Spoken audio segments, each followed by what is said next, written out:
एक समय की बात है। एक जंगल में शक्तिशाली शेर रहता था।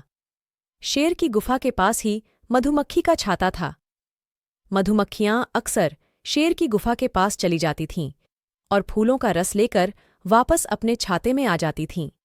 शेर को मधुमक्खियों का इस प्रकार अपनी गुफा के पास आना पसंद नहीं था।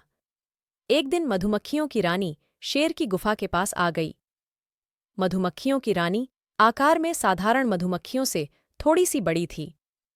मधुमक्खियों की रानी को देखकर शेर बहुत नाराज हुआ और उसने जोर से आवाज देकर मधुमक्खियों की रानी को बुलाया और चिल्लाते हुए बोला, तुम लोग दिन भर मेरी गुफा के सामने मंडराते रहते हो ना। अब अगर तुम या कोई भी मधुमक्खी मुझे दोबारा दिखे तो मैं तुम्हें मार डालूंगा। शेर की बात सुनकर मधुमक्खियों की रानी बोली, शेर महाराज, मैं मधुमक्खियों की रानी हूं।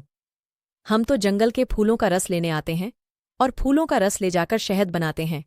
इन फूलों पर तो सभी का हक है। मधुमक्खियों की रानी की बात सुनकर शेर और नाराज हो गया और बोला, अरे, तुम तो एक छाते में रहने वाली कुछ मधुमक्खियों की रानी हो और मैं इस पूरे जंगल का राजा हूं।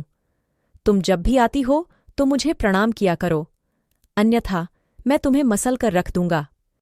शेर की इस तरह की बातें सुनकर मधुमक्खियों की रानी अपने आप को अपमानित महसूस कर रही थी और अपने छाते में जाकर दूसरी मधुमक्खियों को पूरी बात बतलाई। अपनी रानी की इस बेइज्जती से सभी मधुमक्खियां बहुत अधिक क्रोधित हुईं और अब सभी मधुमक्खियां शेर से बदला लेना चाहती थीं। एक दिन जब शेर घूमते हुए मधुमक्खियों के छाते के पास से गुजर रहा था, तभी सभी मधुमक्खियां शेर को काटने लगीं। मधुमक्खियों के इस हमले से शेर दर्द से बुरी तरह चिल्लाने लगा, पर मधुमक्खियों ने उसे नहीं छोड़ा। शेर समझ गया था कि मधुमक्खियां अपना बदला ले रही हैं।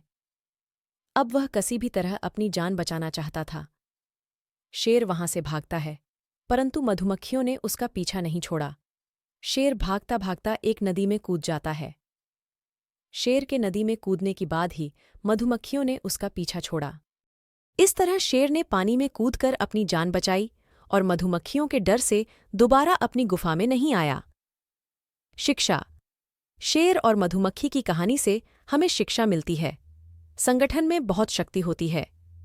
संगठन की शक्ति से छोटे से छोटा जीव भी बड़े से बड़े जीव को भी हरा सकता है।